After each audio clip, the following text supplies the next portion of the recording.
Hi guys! Another product review. Problema nyo ba yung sipon yung kakaiba ngayon? Yung dahil sa vaccine na yun, yung sipon nyo na, yung explanation ng COVID, promise ganun na ang sipon ko ngayon.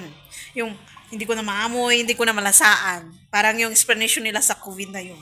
So galing nga talaga sa ating, Symptoms, sabi natin explanation. yeah, symptoms nga pala. Symptoms ng COVID. Symptoms ng COVID. So, kumuha ng isang baso ng tubig. At pinag-inuman ko kasi yan ng latte. Kaya medyo may magpagka-milky. And itong product na to is at least over the counter. Mostly makikita mo sa Mercury drugstores. So, si Flomocel ang brand niya. Tapos acetylcysteine. Ayan. 600 milligram 2, 3, or once a day. So, pag mas malala siya 3 times a day, pag medyo 2 times a day, pag okay na once a day, hindi naman siya antibiotics. So, yung tablet ganito kalaki, hindi yan iinumin. Tutunawin mo yan.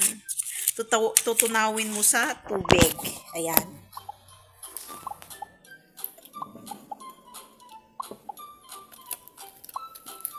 Ganito ang itsura niya. Ayan. And, tutunawin na natin. Ganyan, no. Hanggang as in, mawala siya. Kala nagkikitak na ito pa. So, product ng Philippines to. Tingnan natin kung talagang product ng Philippines. Oo, sa Makati, sabi niya, manufacturer. Sweet. Hindi, pero pag nanonood ako ng Korean, So, sabi niya Zambon, Switzerland, Ltd. Via Industria. So, baka universal? Or ano lang talaga siya?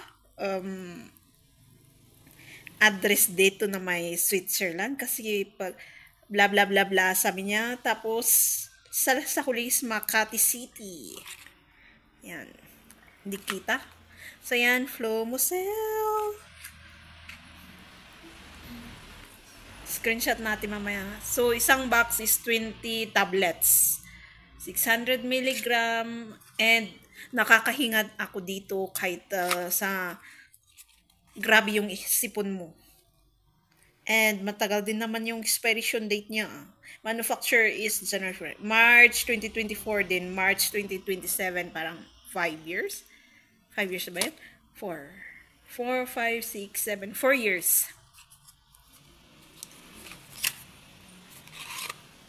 And lemon flavor. May flavor pala siya. Sabi niya lemon flavor. Moda? Ang amoy niya is mabango nung una. Pag nasa huli ka na, yan. Tapos na ano siya.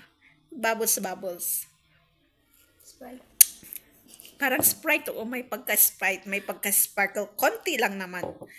And mabango siya. Pag sa huli mo, amoy imburnal. At ang lasa, manamis-namis na pait-pait. With sugar and salt, I mean.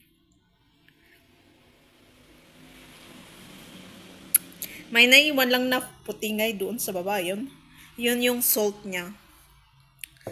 Kailangang i-stir siya. So, yun. Ganito yung bahay. Flomocel. May pagkamahal to. Alam ko may pagkamahal eh. Yung pinabili kong 7 tablets na sa 200 plus. Ayan. Try nyo rin sa ano. Sabi naman dito is pwede yung below 2 years old of age, hindi siya pwede. Pero so, ibig sabihin 3 years old and above pwede. As long as ipa-recommend nyo sa doktor, pero ako hindi. Nakita ko kasi sa lola ko. Kaya, itry ko nga din kasi grabe na yung ubo ko noon. Nasabi ko din naman sa ibang vlog ko. Matry nga din. Yung mga kasing ko din nagsabi, 3 times or 2 times a day? 3 to 2 or 1. So, ayan. Paulit-ulit. Inumin natin. Busog kasi ako ng tubig eh. Pero nakakalimutan ko kasing uminom, kaya kailangan kong inumin ngayon. Ito yung pinag-steer ko. Hand sanitize, huwag niyo akong tularan. So, thank you guys. Try nyo din tong gamot na to for sipon and ubo. Yung mga, nung binasa ko tong description is pampa-block or pampaluwang ng pag nabla-block na yung paghinga mo. Nakakahinga ka.